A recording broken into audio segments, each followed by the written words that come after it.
भरलं आभाळ शिवारात भरलं पीक पाणी, भरलं आभाळ शिवारात भरलं पीक पाणी.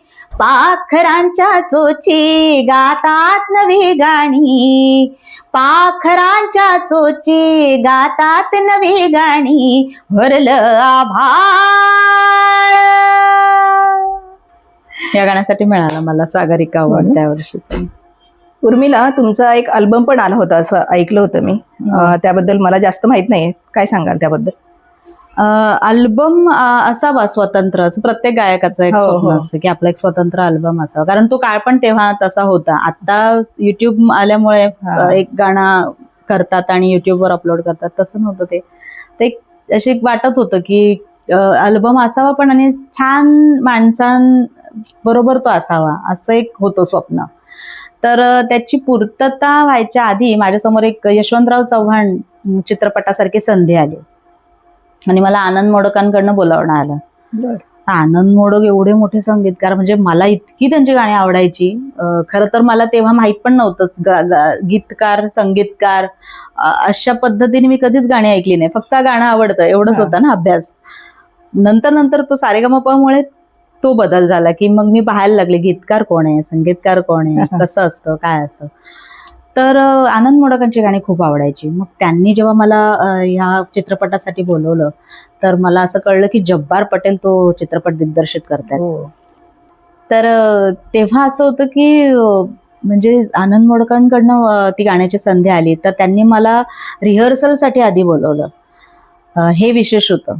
इतर आणि श्रीधर फडकेंकडे मी एकदा गायले होते, त्यांनी सुद्धा मला रिहर्सलसाठी आधी बोलवलं. तेव्हाही माझी आई माझ्या बरोबर आली होती आणि इथेही पुण्यात आम्ही जेव्हा रिहर्सलसाठी गेलो तेव्हाही माझी आई माझ्या बरोबर होती. तर त्यांची जी ट्रीटमेंट होती इतकी छान, त्यांचं वागणं बोलणं आणि अखंड बडबड जी तो जो त्यांचा स्वभाव होता, मला वाटतं ना खूप आशीर्वाद आहेत मला त्या, अशी माणसांचा सहवास मला लाभलेला आहे. तर ते रिहर्सललाच ते खूप कौतुक करत होते. त्यांनी ना सारेगम, मी म्हणाले तुम्हाला पहिल्याच गाण्याला त्यांनी एवढं कौतुक केलं होतं. फायनल होती तेव्हा सुद्धा ते भेटायला आले होते खास. त्यांना आवडत होता ते ना, खूप हे होते म्हणजे चाहते असतात ना, म्हणजे ते असं की एक अमुक काही आवाज आवडतात, त्याचे ते शौकीन होते. म्हणजे त्यांना ते असं वेगवेगळ्या पद्धतीच्या आवाजांची त्यांना खूप आवड होती, असं मला साधारण वाटतं. त्याच्यामुळे त्यांना खूप माझा आवाज, माझी टोनल क्वालिटी खूप आवडायची. तर म्हणूनच तर इतक्या लवकर माझ्यासारख्या गायिकेकडनं त्यांनी त्या चित्रपटासाठी मला बोलवलं आणि त्या रेकॉर्डिंगचा अनुभव पण खूप छान आहे. म्हणजे जेव्हा जब्बार पटेल तिथे रेकॉर्डिंगसाठी आले त्या स्टुडिओत, तेव्हा त्यांनी माझी ओळख माहिती कशी करून दिली की, आणि ही बघा ही आहे आत्ताची आघाडीची काय आयटम सॉंग्स लावणी या सगळ्यांची राणी, क्वीन अशी आहे ही उर्मिला धनगर. मला असं म्हणजे की बापरे, म्हणजे एवढे मोठे संगीतकार आणि ते माझी, म्हणजेच काय की तोपर्यंत माझी गाणी इतकी पॉप्युलर आणि खूप गाजत होती गाणी, म्हणजे ती तशा पद्धतीची गाणी येत होती, म्हणून त्यांनी माझी तशी ओळख करून दिली. पण मी म्हटलं तसं प्रत्येक गाणं हे नवीन असतं, त्याला सामोरं जाणं वेगळं असतं. सो मी त्या गाण्यांकडे मी तसं पाहत होते की मला काय गायचंय इथे. आता जैत्र जैत पासून आपण ते माहिती आहेत आपल्याला, परिचित आहेत. तर ह्यांच्याकडे गाणं मिळणं म्हणजे किती सौभाग्य की त्यांच्या चित्रपटात आपण गाणार आहोत. ती सगळ्या ओव्या इतक्या सुंदर झालेल्या.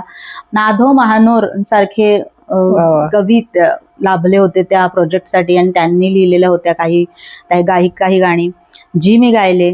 आणि त्यामुळे ना मला या दोन व्यक्तींचा ना खूप असं जवळून सहवास मिळाला. माझं धाडस होत नव्हतं की कसं बोलू, पण मी ना हिंमत केली. मी आनंद मोडक सरांशी खूप बोलायचे फोनवरती, म्हणजे ते खूप बोलायचे, कारण ते खूप काय सांगत असायचे अनुभव माझं असं, किंवा गाण्यांच्या दरम्यान आमच्या खूप चर्चा व्हायच्या.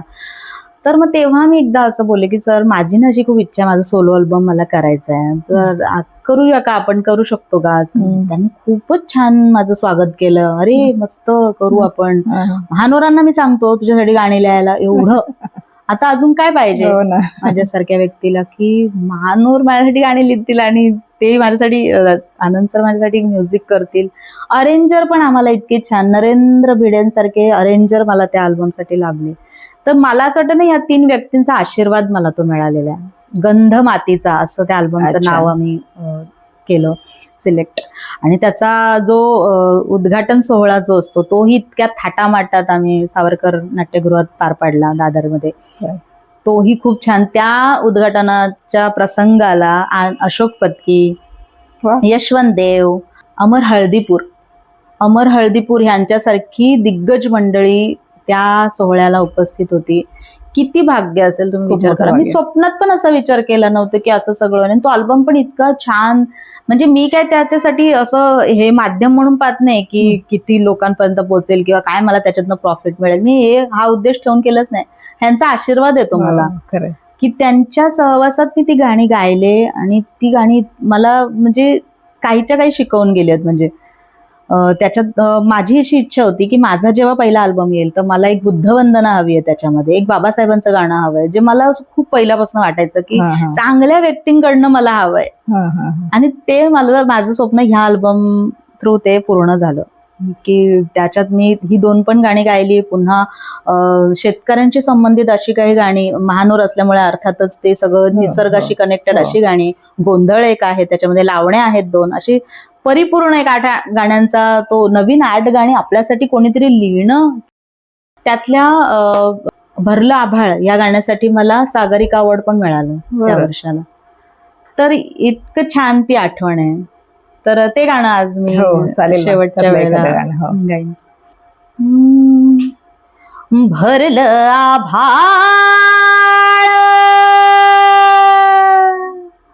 भरलं आभाळ शिवारात भरलं पीक पाणी, भरलं आभाळ शिवारात भरलं पीक पाणी. पाखरांच्या चोची गातात नवी गाणी, पाखरांच्या चोची गातात नवी गाणी. भरलं आभाळ. खूप सुंदर. ते त्यांचे आशीर्वाद होते. खूपच सुंदर आहे. हे गाणं कोणी लिहिलंय? महानूर.